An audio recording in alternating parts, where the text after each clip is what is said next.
Antes del video de hoy, no olvides suscribirte para que no te pierdas los últimos videos. Si quieres ver un caso o tema cubierto por Paranormal Listed, entonces ve a criminallylisted.com y llena el cuestionario bajo la pestaña Sugerir un caso. Número 3. El incendio del Teatro Iroquois en 1901. El 23 de noviembre de 1903, el Teatro Iroquois abrió en Chicago, Illinois. Los dueños lo abrieron antes de lo previsto, con la esperanza de generar más ganancias en lugar de abrir en pleno invierno. Pero afirmaron que no escatimaron en nada. Afirmaron que el edificio era a prueba de fuego. 6 semanas después de su apertura, en la tarde del 30 de diciembre de 1903, hubo una presentación del musical, Señor Barbazul. Barba. El teatro tenía capacidad para 1,700 personas, pero con espacio para estar de pie, 2,000 personas podían caber en el teatro. En el segundo acto, cerca de las 3:20 p.m., el público vio un destello de un foco que se propagó a las cortinas. El equipo de escenario intentó cerrar el telón de seguridad, pero se enganchó mientras el personal intentaba apagar el fuego. Al principio, los tramoyistas pidieron calma a la audiencia mientras intentaban apagar el fuego. Los artistas y la orquesta continuaron con el espectáculo, intentando ignorar el incendio. El fuego se propagó, incendiando túnicas y fondos pintados empapados de aceite. El pánico comenzó a instalarse entre los asistentes al teatro.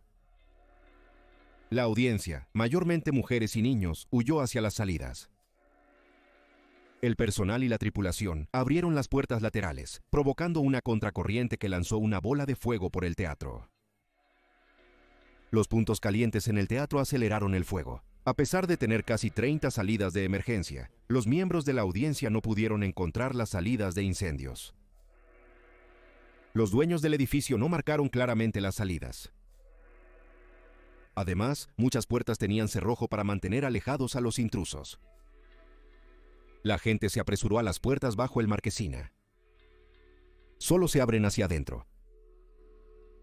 Mientras el público se agolpaba contra la puerta, las personas encargadas no lograban abrirlas, dejando a todos atrapados. Varios espectadores en los balcones intentaron salir a través de las salidas de incendios del segundo piso. No obstante, las salidas de incendios estaban incompletas y las puertas se abrían al vacío. Tristemente, las personas fueron empujadas fuera de las puertas y cayeron a su muerte. En medio del caos, los bomberos brillaban por su ausencia. Los dueños del edificio nunca conectaron correctamente la alarma de incendios. Un actor activó una alarma de incendios en un edificio cercano.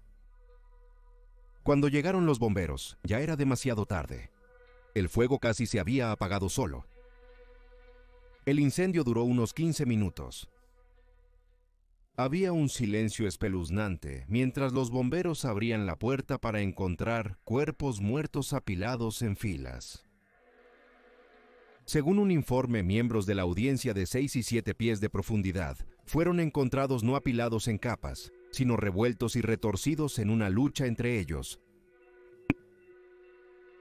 Ese día murieron 602 personas y 250 más resultaron heridas. El incendio del Teatro Iroquois es el incendio de teatro y de un solo edificio más mortífero en la historia de Estados Unidos. Aunque nunca se demostró en la corte que las inspecciones de seguridad fueron negligentes, un artículo en la revista Smithsonian afirmó que los funcionarios de la ciudad eran indiferentes a las violaciones conocidas. Ninguno de los dueños del teatro enfrentó consecuencias legales. Había rumores de posibles sobornos. Solo un individuo enfrentó cargos legales por el incendio. Un barman fue acusado de robar de los cuerpos en el callejón. El desastre llevó a los funcionarios a revisar y aprobar los códigos de incendios en la ciudad.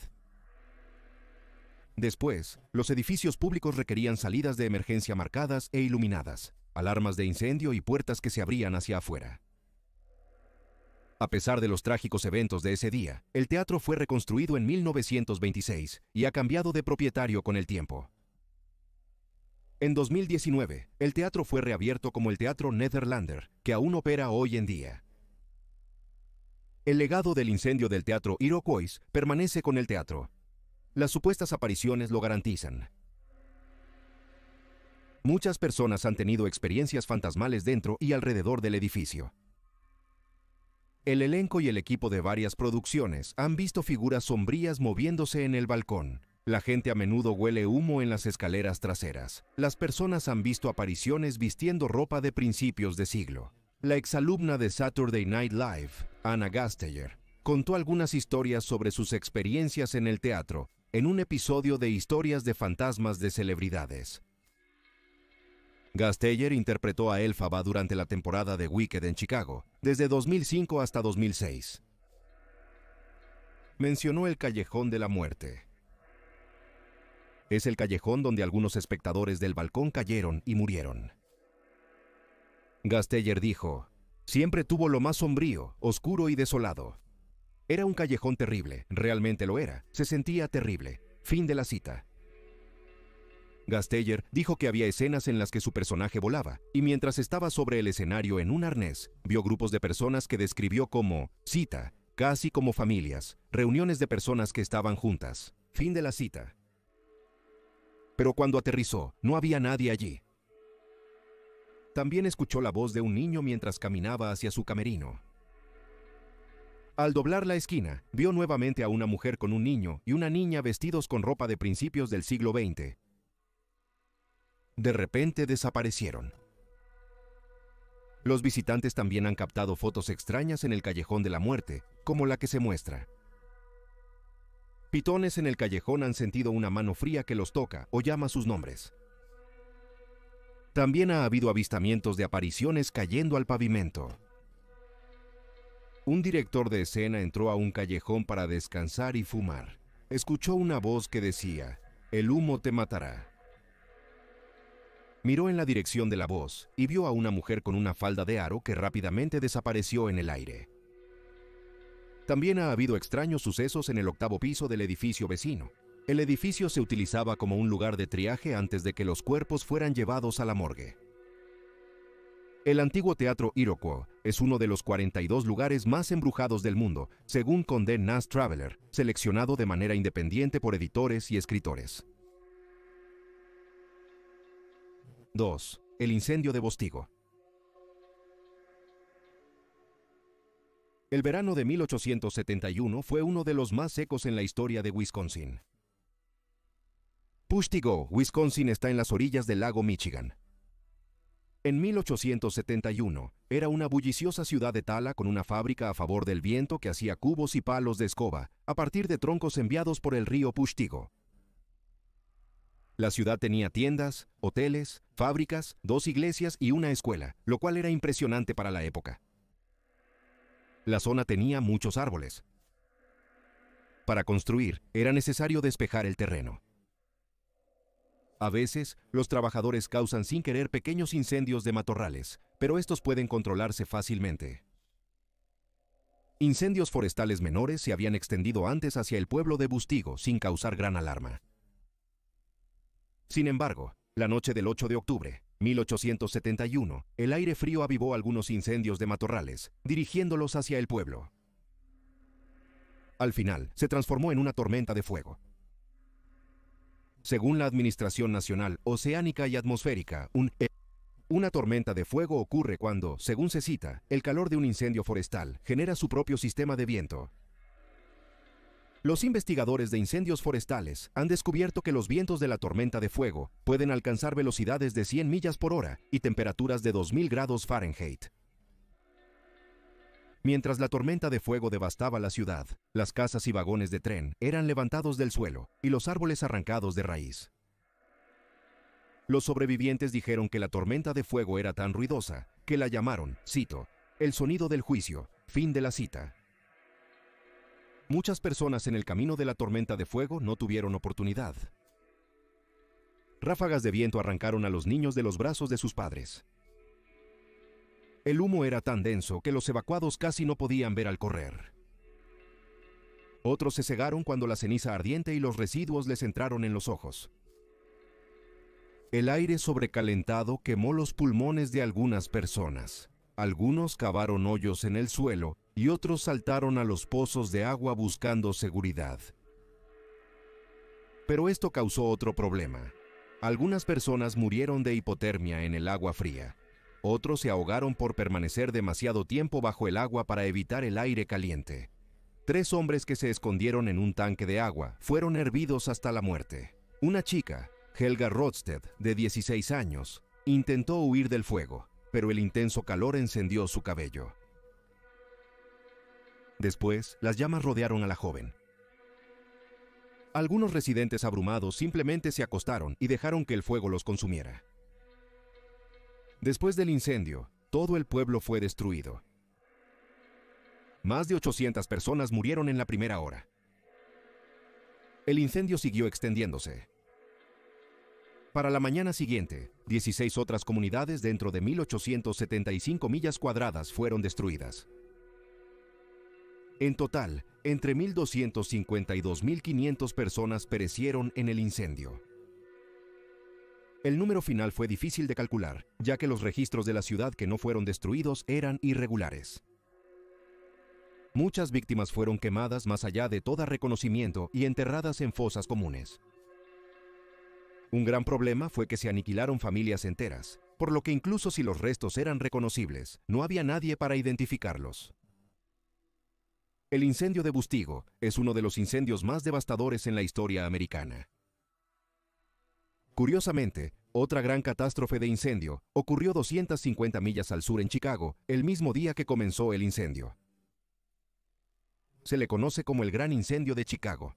Aproximadamente 3.3 millas cuadradas fueron destruidas. Más de 300 personas murieron y más de 100.000 personas fueron desplazadas. Aunque el incendio de Pestigo fue más mortal, se olvida en gran medida a la sombra del Gran Incendio de Chicago. Hay extraños testimonios sobre el incendio de Pestigo. Por ejemplo, varias personas afirman haber visto un objeto negro giratorio volando en el cielo mientras el fuego arrasaba la zona. En 1971, la revista de historia de Wisconsin publicó el testimonio del padre Peter Pierron sobre el incendio de 1871. Pierron era el sacerdote local durante el incendio. Él escribió, cito, «Cuando el huracán estalló sobre nosotros, muchos, sorprendidos y aterrados, salieron a ver qué sucedía. Un número de estas personas afirman que entonces presenciaron un fenómeno que puede ser clasificado como maravilloso. Vieron un gran objeto negro que se parecía a un globo, el cual giraba en el aire con gran rapidez, avanzando por encima de las cimas de los árboles hacia una casa que parecía estar señalada para su destrucción. Apenas había tocado la escalera cuando el globo estalló con un fuerte estruendo similar al de una bomba, y al mismo tiempo, ríos de fuego se extendieron en todas direcciones. Con la rapidez del pensamiento, la casa así elegida fue envuelta en llamas por dentro y por fuera, de modo que las personas dentro no tuvieron tiempo para escapar. Algunos creen que esto fue un objeto volador no identificado. No obstante, expertos en incendios forestales afirman que probablemente vieron escombros flotando sobre las llamas. Otras historias extrañas vinieron de los condados de Oligami, Brown y Manitouk. Todos están dentro de 100 millas de Stigo. Esos condados fueron colonizados por alemanes católicos. Poco antes del incendio, la gente de estos condados afirmó que vieron a un demonio que se parecía a un niño.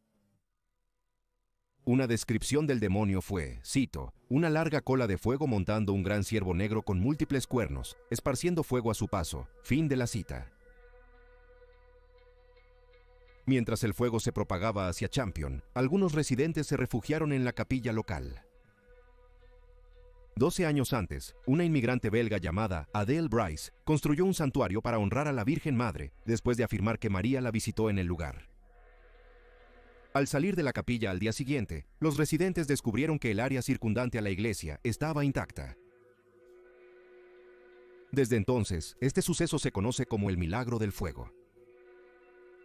Es la única aparición mariana oficialmente reconocida y aprobada por la Iglesia Católica en los Estados Unidos. En 1951, en el 80º aniversario del incendio, se erigió una marca histórica en la fosa común en honor a las víctimas. El Museo del Fuego de Vistigo se inauguró en 1963 en el lugar de la Iglesia Católica de Santa María, la primera construcción después del incendio. Museo alberga artefactos e historias del incendio.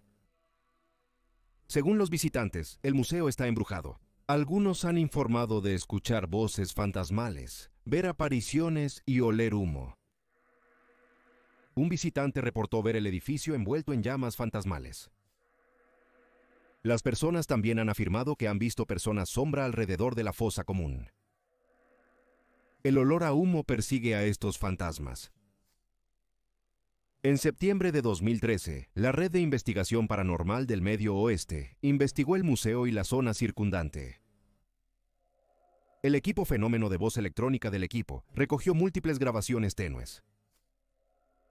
En algunos de sus clips se escucha sutilmente una voz que dice, «Soy Rachel». En otra grabación, se escucha una voz que dice, cito, «Supondría que vendrías aquí, fin de la cita». Lamentablemente, debido a la forma brutal y aterradora en que estos hombres, mujeres y niños murieron, y la forma en que se manejaron sus restos, no es sorprendente que no estén descansando en paz. Número 1. El incendio de la escuela Collingwood.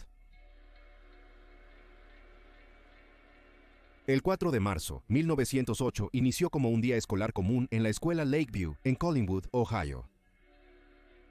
El conserje de la escuela, Fritz Herder, llegó a las 6:30 de la mañana para encender la calefacción y asegurar que la escuela estaría cálida al comenzar las clases. Luego Fritz fue a trabajar en otra parte de la escuela. A las 8 de la mañana, 366 estudiantes se acomodaron para la mañana. Trágicamente, en ese momento, la caldera falló. Las tuberías de vapor debajo de las vigas del primer piso se calentaron tanto que el calor encendió partes del piso. Los pisos aceitados y el interior de madera hicieron que el fuego se propagara rápidamente, lo cual era estándar en ese entonces. Fritz, el padre de 8, 4 de los cuales asistían a Lakeview, notó algo extraño mientras trabajaba. Fritz dijo, «Estaba llorando en el sótano cuando levanté la vista y vi un hilo de humo saliendo de debajo de la escalera frontal. Corrí a la alarma de incendio y tiré del gong que sonó la alarma de incendio en todo el edificio. Luego corrí hacia el frente y luego hacia las puertas traseras». Fritz abrió las puertas para dejar escapar a los estudiantes, pero esto solo empeoró las cosas porque el oxígeno intensificó el incendio.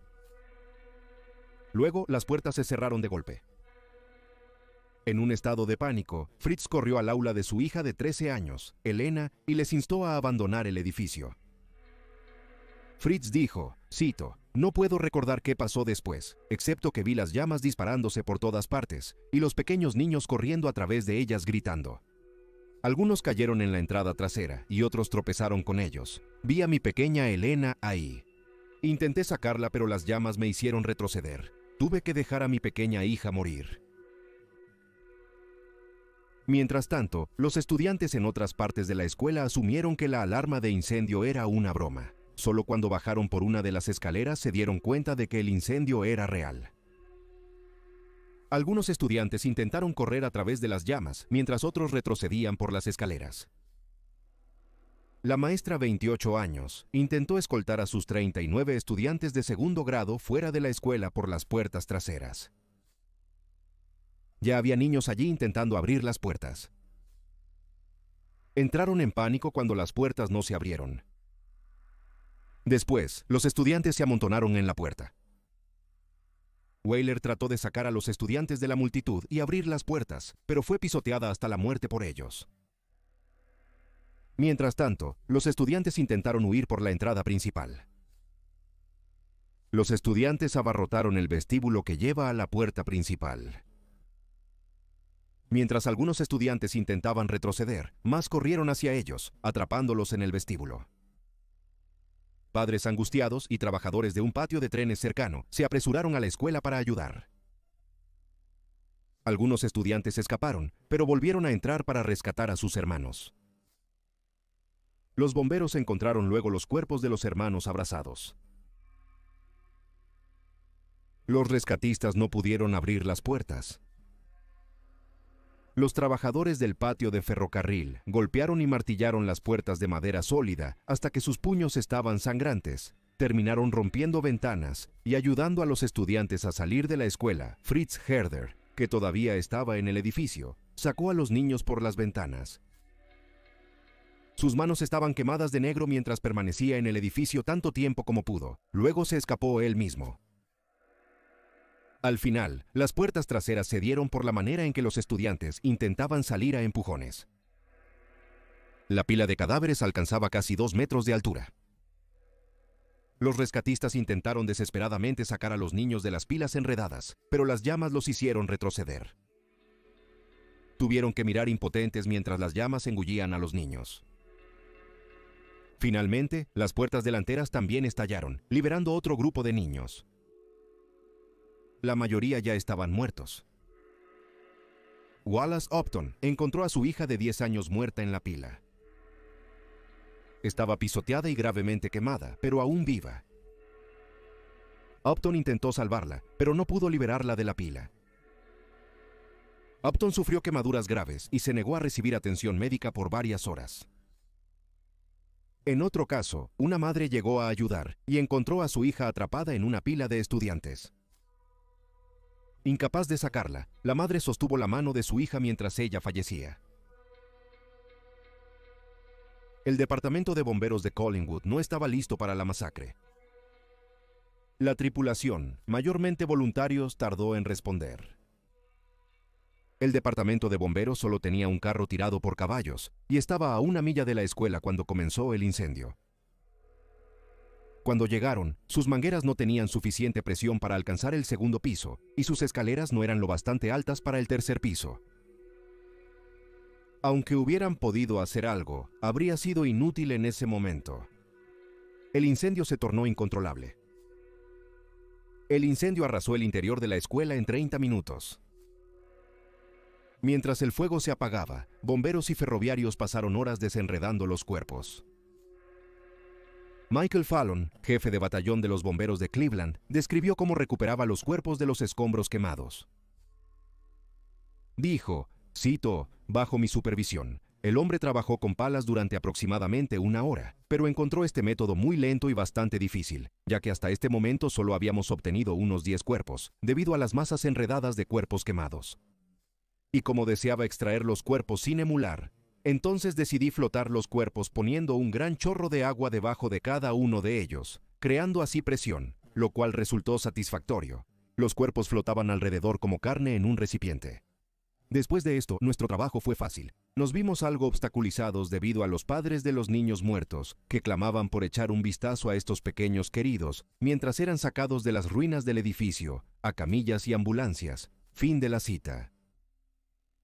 Los cuerpos fueron trasladados a un taller ferroviario cercano que sirvió como morgue improvisada.